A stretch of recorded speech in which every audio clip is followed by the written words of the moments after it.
Usal School. Magbigay ng isang Usal School. School na under ng Usal. Okay? Ready na ba kayo? Opo. Okay. 1, 2, 3, STA. Ano daw po?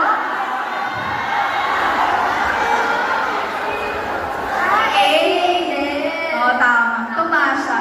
Sige, okay. Dito tayo. Meron pong isang punto ang Anagya.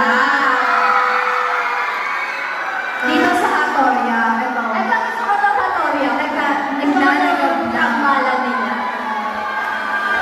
Next topic. Subject na hindi iyakan ng mga estudyante. Ano kaya yun? Iniiyakan ba si Tua?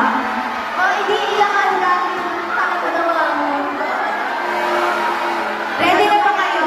Ready na? Mat. Wala ako. Sige, parehas na. Sige, Mat. 1 point sa Toria!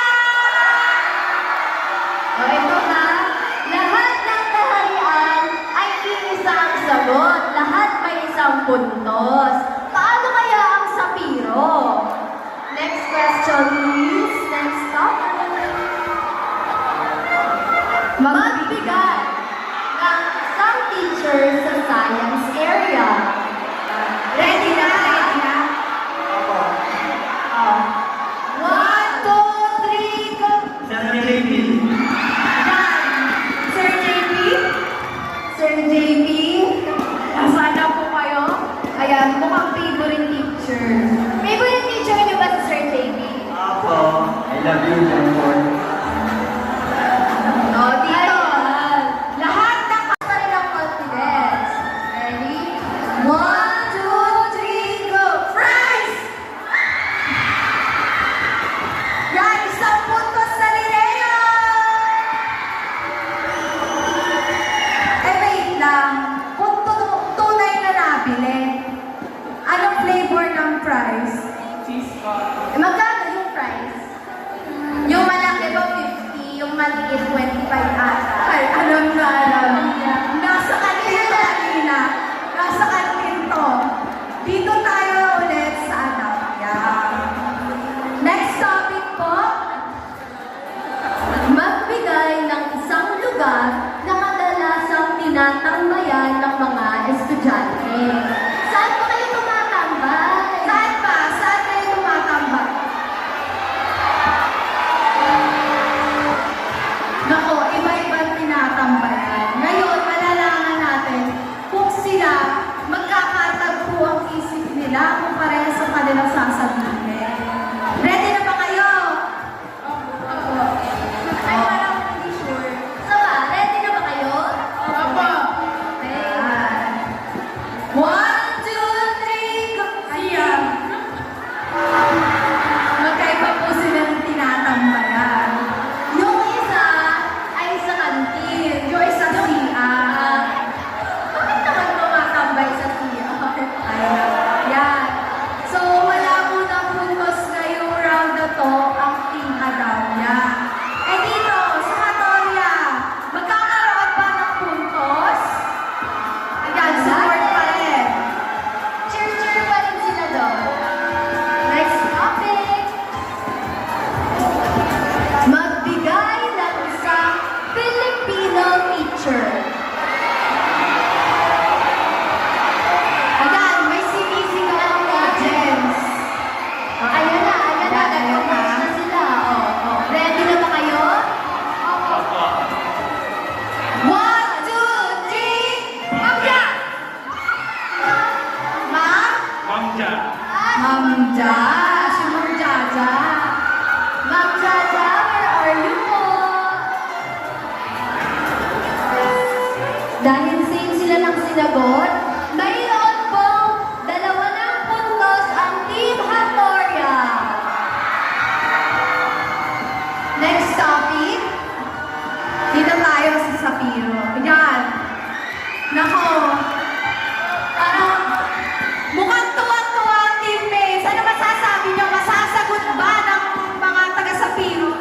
Walang takot. Loki lang ang mga yan. Hey! Ayan, confident din ang kanilang student team leader. Ayan. Ready na ba kayo? Ready na.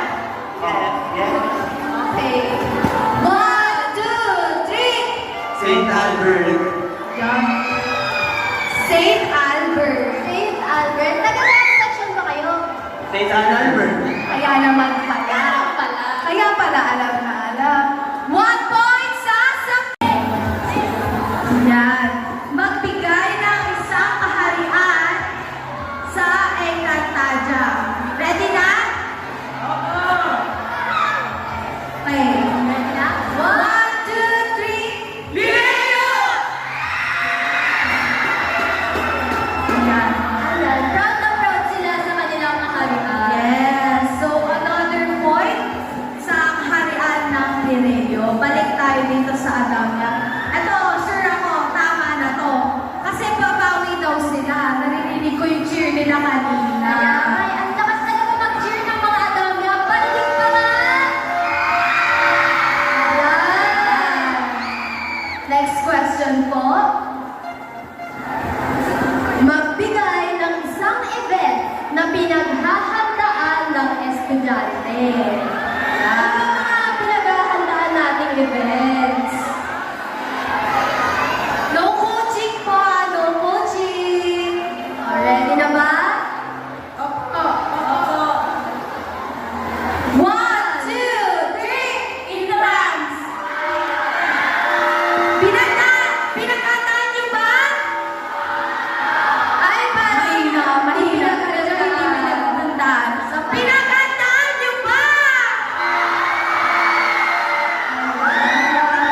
Bakit dito pa sila?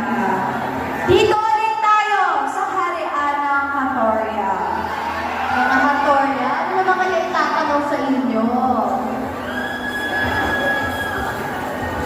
Magbigay ng isang ulam sa kantin. Kayo ba?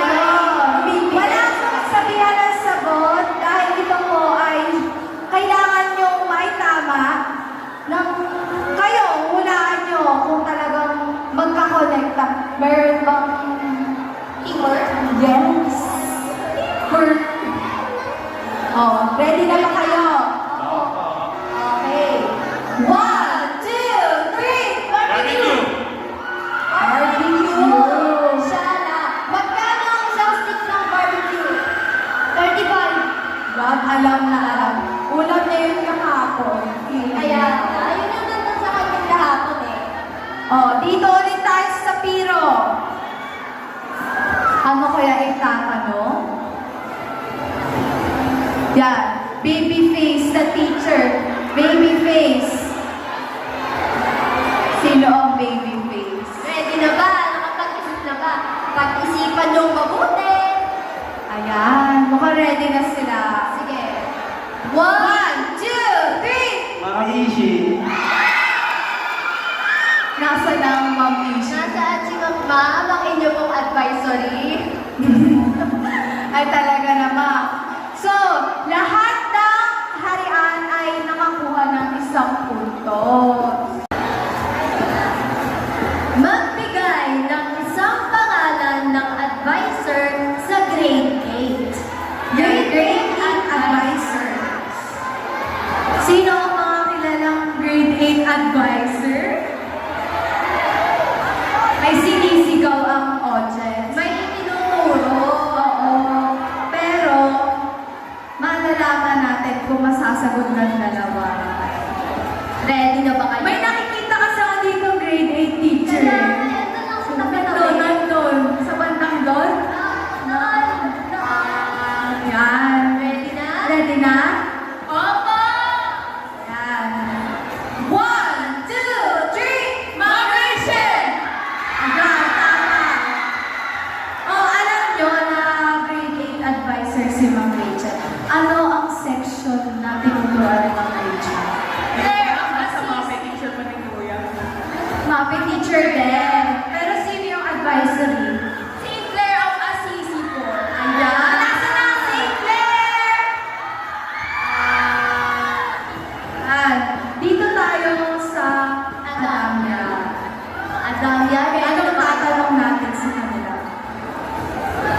Magbigay ng isang nobela ni Dr. Jose Rizal.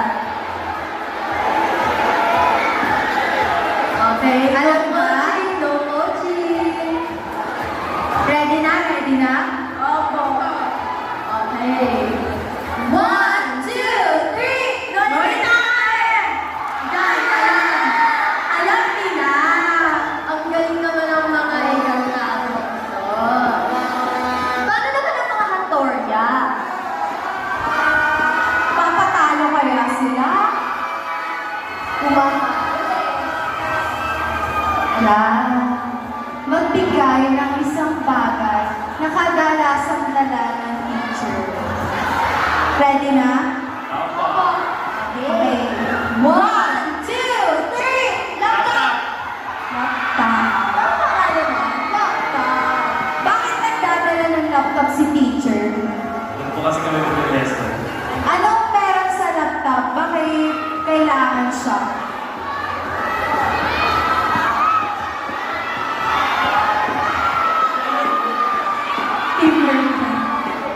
Yun, nandun yung PPT, no? Yun yung, nandun yung lesson.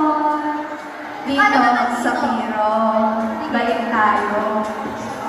Next question po. Magbigay ng brand ng tumbler. Dito, malalaman natin kung may tumbler sila. Oo. May dala ba kayong mga tumbler? Wala. Nakikiinom lang daw. O sige, anong brand ng tumbler ang iniinuman nyo? Ako plan ko. Ano ba sinagot? Bakit mo naman sinagot? Another question na lang. Yan. Magbigay na, ay! Wala pa, wala pa. Paglayinan na konti. Talikod, talikod. Parang kasi ano, sobrang nakikinig sila sa nagle-lesson. Sino ba ang teacher niya sa philosophy? Si Sir Seth. Yan, nasa Sir Seth. Yan. Sir Seth, kapag hindi sila nagkaparehas dito, ibabagsak niyo po. Ayun. Yan, dito malalaman, nakikinig ba sa lesson? Ready na? Phenomenology of love. Yan. Oh, sige, sige. Phenomenology of love. Magbigay nga, ibigay mo nga sa akin yung tatlong notions of love ni Eric Fromm. Yung una po is yung, emphasizing on being loved rather than loving. Tapos yung pangalawa po ay yung emphasizing po on the object love rather than the faculty of loving. And then yung next po is yung infatuation po and yung sa standing in love.